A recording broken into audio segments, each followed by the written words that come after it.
အားလုံးပဲမင်္ဂလာပါဒီနေ့ပြပြပေးမှာကတော့ပုံမှန်ပြပြနေကြပါတော့ဂျပန်ရိုခိုင်းအကြောင်းကိုပြမှာဒါပေမဲ့ကျောင်းနာဝရှိနေတဲ့ရိုခိုင်းနေအကြောင်းကိုတော့မပြောဘူးတိတ်ပြီးတော့လူတိတ်မတိသေးတယ်လူတိနေတဲ့ဒနာရီကရိုခိုင်းတစ်ကောင်အကြောင်းကိုပြပြမယ်သူကကြတော့ဒီလူသားတွေကိုကံကောင်းခြင်းတွေဒါမှမဟုတ်ဒီယောဂကဆိုးတွေအကြောင်းကိုဘေးတင်ဟောပြီးတော့နမိတ်ပြပေးတဲ့ဒနာရီကရိုခိုင်းတဲ့တော်တစ်ကောင်ဖြစ်တယ်သူ့ရဲ့နာမည်ကဘာလဲဆိုလို့ရှိရင်သူ့နာမည်ကအာမဘီလို့ခေါ်တယ်အာမဘီကကြတော့ဒီသူ့ရဲ့တမိုင်းကြောင်ကကြ1846ခုနှစ်ကပေါ်ပေါက်သွားတာအဲ့တမိုင်းကြောင်တစ်ခုပဲရှိတယ်သူမှအဲ့ဒီအတွက်ကြောင့်မလို့တခြားရုပ်ခိုင်းလိုမျိုးသူကလူတိတ်တော့မသိဘူးလူတိနေဘာဖြစ်လို့သူ့မှာမှတ်တမ်းဆိုလို့သူ့ကိုတွေးခဲ့တယ်မှတ်တမ်းဆိုလို့အဲ့မှတ်တမ်းတစ်ခုပဲရှိတယ်အဲ့မှတ်တမ်းအခုပြပြမယ်အဲ့မှတ်တမ်းကကြတော့1846ခုနှစ်ကစတယ်1846ခုနှစ်မှာဂျပန်နိုင်ငံဟီကိုခရိုင်ဒီခင်ကိုခရိုင်ခုမမို့တိုကမ်းခြေတစ်ခုမှာပေါ့နော်အလင်းရောင်တစ်ခုကညဘက်တိုင်းပေါက်လာတယ်တဲ့အဲ့ထိုးစက်နဲ့အလင်းရောင်တရက်ကြတော့ဒီဒေတာခန့်ရဲရရှိတယောက်ကနေပြီးတော့သွားပြီးတော့စုံစမ်းစစ်ဆေးချင်တယ်အဲ့အလင်းရောင်ရှိတဲ့နေရာကိုသူသွားတယ်သွားတဲ့အချိန်မှာအဲ့ဒီခုမဒီဟိုနဲ့တွေ့ရတယ်ပေါ့နော်အမဘီနဲ့တွေ့ရတယ်အမဘီနဲ့တွေ့တဲ့အချိန်မှာအမဘီကဘယ်လိုပြောလဲဆိုတော့ဒေတာခန့်ရဲရရှိကို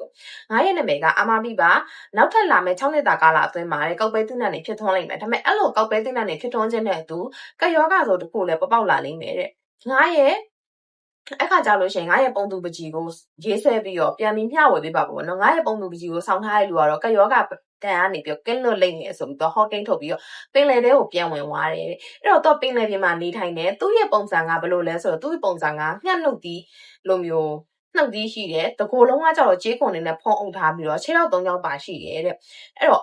့အမပိကကြတော့အဲ့လိုမျိုးဒီဘေးတင်ဟောပေးတာပေါ့နော်ဘေးတင်ဟောတာဒီလူသားတွေရဲ့ကံကောင်းခြင်းတွေအခုနပြောခဲ့သလိုမျိုးကကဆိုးတွေအကြောင်းတော့ဟောကင်းထုတ်ပေးတာသူ့ရဲ့မှတ်တမ်းကိုပြောပါဆိုအဲ့မှတ်တမ်းတစ်ခုပဲရှိတယ်အဲ့အတွက်ကြောင့်မို့သူကလူတီးတော့နေတယ်သူ့လိုမျိုးပဲအဲ့လိုမျိုးဘေးတင်ဟောပေးရင်ရှေ့နောက်လာမယ့်အနာဂတ်နမိတ်ကိုပြပေးတယ်ဟာဒီယိုခိုင်းနေရှိသေးရပေါ့နော်အဲ့လိုယိုခိုင်းမျိုးကြတော့ယိုကန်ကျူးတွေလို့ခေါ်တယ်ယိုကန်ဆိုတာကကြတော့ဘေးတင်ဟောတာဂျူးဆိုတာကကြတော့တတဝါအဲ့တော့ယိုကန်ကျူးဆိုတာဘေးတင်ဟောတဲ့တတဝါလို့အဓိပ္ပာယ်ရတယ်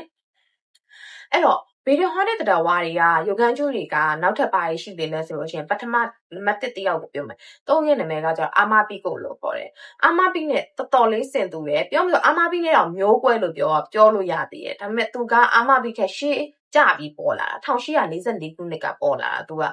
1844ခုနှစ်မှာတော်ပေါက်လာခဲ့တယ်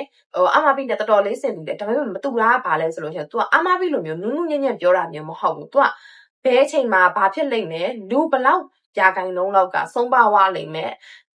အဲ့လိုမျိုးသူကြမ်းတက်နေဟောကင်ကိုထုတ်ခဲ့တာတဲ့နောက်တစ်ယောက်ကကြတော့ဂျင်ဂျာကကြတော့သူကဒီအနာဂတ်ကိုနမိတ်ဟောပြတာထက်စားလို့ရှိရင်သူကဒီလူသားတွေရဲ့လောဘကြောင့်ပေါ့နော်ဖြစ်ပေါ်လာမဲ့တဘာဝကဆိုရိတ်အကြောင်းကိုပြပြပေးတာတော့များတယ်သူ့ရဲ့ပုံမှန်သက်တမ်းကိုပြောပါဆိုလို့ရှိရင်တော့သူအတိအကျတော့မရှိဘူးသူကပုံမှန်သက်တမ်းအမျိုးစုံနဲ့သူပေါ်ပေါက်လာတယ်အဲ့အတွက်ကြောင့်မို့သူ့ရဲ့ပုံစံမှာဆိုပြီးအတိအကျပြပြဖို့တော့မှတ်တမ်းမရှိဘူးနောက်တစ်ယောက်ကဖူဒါအမကကြတော့ဘယ်လိုမျိုးလဲဆိုရင်သူ့ရဲ့ပုံစံကသူ့ရဲ့ခေါင်းကတော့မြေခွေးငယ်လေးတစ်ကောင်ရဲ့ခေါင်းပေါ့နော်ဒါပေမဲ့သူ့ရဲ့ခန္ဓာကိုယ်ကရှည်မျောခန္ဓာကိုယ်ရှိတယ်မသိလို့ရှိရင်ဒီဝလုံးရှည်လိုမျိုးအဲ့လိုမျိုးရှည်မျောခန္ဓာကိုယ်ရှိတယ်မြေခွေးငယ်လေးတစ်ကောင်ဆိုပြီးတော့ပုံဖော်ထားတယ်ပေါ့နော်သူကကြတော့ဒီရှေးကနမိတ်ကိုဟောပြောပေးတဲ့နမိတ်ဟောတယ်ပေါ့နော်ဒီယိုကန်ကျူးဆိုတာပို့ပြီးတော့နည်းနည်းအစွမ်းထက်တယ်။ဘာဖြစ်လဲဆိုလို့ရှိရင်သူ့ကိုပိုင်ဆိုင်ထားတဲ့သူ့သခင်ကပေါ့နော်ကံကောင်းခြင်းတွေချမ်းသာကြွယ်ဝမှုတွေငွေကြီးတွေကိုပိုင်ဆိုင်ရမယ်ဆိုပြီးတော့ပိုင်ဆိုင်နိုင်တဲ့ပေါ့နော်ပြောဆိုကံကောင်းခြင်းတွေရောက်လာမစေနိုင်တဲ့အစွမ်းထက်တဲ့ဝိညာဉ်ပေါ့အစွမ်းထက်ဝိညာဉ်တစ်မျိုးပေါ့အဲ့ကြောင့်သူကပုံမှန်ယိုကန်ကျူးတက်တော့သူကပို့ပြီးအစွမ်းထက်တယ်ပေါ့နောက်တစ်ယောက်ကကြတော့နိုရီယိုနာမဟုတ်ဘူးနော်နိုရီယိုနာကကြတော့သူကဘယ်လိုမျိုးလဲဆိုရင်သူ့ရဲ့ပုံစံတဏ္ဍာကအမျိုးသမီးတယောက်ရေဆိုနေတဲ့သပင်ရှည်ကြီးပေါ့နော်အဲ့လိုမျိုးသပင်ရှည်နဲ့အမျိုးသမီးငယ်တယောက်ပေါ့သူ့ကိုဒီလိုမျိုးရေအနီးအနားတွေမှာတွေ့ရတယ်သူကကြတော့ဘယ်လိုမျိုးလဲဆိုရင်သူကဆိုးမကြရောက်လာခင်ပေါ့နော်ကဆိုးတွေမကြရောက်လာခင်မှာသူလူတွေစီသွားပြီးတော့အိမ်ထဲမှာပဲနေကြပါဆိုပြီးလိုက်ပြီးတတိပေးတတ်တယ်ဒါပေမဲ့တစ်ခါတလေမှလူတွေကိုခြောက်လန့်တာမျိုးလေးတွေရှိတယ်ဒါပေမဲ့အဲ့လိုမျိုးခြောက်လန့်လိုက်တယ်ဆိုတာကလည်းအဲ့လူရဲ့ဖြစ်လာမဲ့အန်ရယ်ဘေးအန်ရယ်တစ်ခုခုကနေပေါ့နော်ဒီလိုမျိုးကာဝယ်ပေးတဲ့ပုံစံတဘောမျိုးနဲ့ခြောက်လန့်လိုက်တဲ့ပုံစံမျိုးပေါ့နော်ဥမာရေနာသွားလို့ရေထဲကိုပြုတ်ကြမယ်ဆိုလို့ရှိရင် तू ကအဲ့လူကိုခြောက်လန့်လိုက်လို့အဲ့လူကရေနာမသွားတော့တာမျိုးအဲ့လိုပုံစံမျိုး तू ကခြောက်လန့်တာမျိုးပြောတာအဲ့တော့ယူကန်ကျူးတွေမှာတူညီတဲ့အချက်တစ်ခုပဲရှိတယ် ယူကန်ကျူတွေအားလုံးမှာတူညီတဲ့အချက်တစ်ခုရှိရဲအဲ့ဒါကကြတော့ဒီကြောက်ရွံ့နေတဲ့ထိတ်လန့်နေတဲ့ပေါ့နော်ပြောမှဆိုစိတ်မလုံးမကြုံဖြစ်နေတဲ့လူသားတွေရဲ့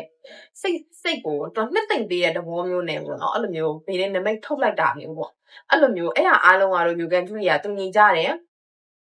အဲ့တော့တကယ်တမ်းလဲသူတို့ရဲ့ပုံသူပကြီးကိုမျိုးငါရဲ့ပုံသူကိုစောင့်ပါလို့ပြောလိုက်တဲ့အချိန်မှာလူတွေကအဲ့တော့သူ့ရဲ့ပုံသူပကြီးကိုစောင့်လို့ရှိရင်ငါကတော့ကပ်ပေးကနေငါလွတ်မှာပဲငါဘာမှမဖြစ်ပါဘူးဆိုတော့ယုံကြည်ချက်ပေါ့နော်အဲ့ဒီယုံကြည်ချက်ကလူရဲ့ဒီလိုမျိုးစိတ်ကိုပေါ့နော်ကြက်ခိုင်စေတယ်တန်မာစေတယ်ပြောလို့ဆိုအသက်ရှင်ဖို့အတွက်သူကဒီမျိုးမျောလင်းချက်ပေးလိုက်တဲ့လိုမျိုးဖြစ်သွားတဲ့အတွက်ကြောင့်မလို့စိတ်ကိုတော်တော်လေးကိုတော့စိတ်သက်သာရာရစေတဲ့ပုံစံမျိုးပေါ့အဲ့တော့ယိုကန်ကျူတွေကအဲ့လိုမျိုးဒီယုံကြည်ချက်ကိုပေးရပေါ့နော်အဲ့တော့ပြောမယ်ဆိုလို့ရှိရင်ဒီလူသားတွေအနေနဲ့ပြောမယ်ဆိုလူသားတွေကအဲ့ဒီလိုမျိုးတဏှာကြီးယုံကြည်ချက်တွေပေါ့နော်လူသားတွေကဒီတဏှာကြီးလာတဲ့ဘာတွေမှာထားတဲ့ယုံကြည်ချက်ကိုစဉ်းစားကြည့်မယ်ဆိုရင်တကယ်တမ်းအရေးရဲ့အကြောင်းရကြုံလာတဲ့ခါကြလို့ရှိရင်လူသားတွေကဒီဘာမဟုတ်တဲ့ယုံကြည်ချက်လေးတစ်ခုကိုတော့သူတို့ကမြဲဆွဲကင်ထားတယ်ပေါ့မြန်မာလူမျိုးတွေပြောနေကြစကားပုံလေးတစ်ခုလိုမျိုးပေါ့လူတွေကတကယ်တမ်းအရေးရဲ့အကြောင်းရကြုံလာတဲ့ခါကျကောက်ရိုးသမင်ကိုတော့ဆွဲကင်နေဆိုတဲ့ပုံစံမျိုးအဲ့တော့ယုံကြည်ချက်တွေပေါ့နော်မျှော်လင့်ချက်တွေပေါ့အဲ့လိုမျိုးရှိကြထားရှိကြတယ်တဲ့ဘာမဟုတ်တဲ့တသေးလေး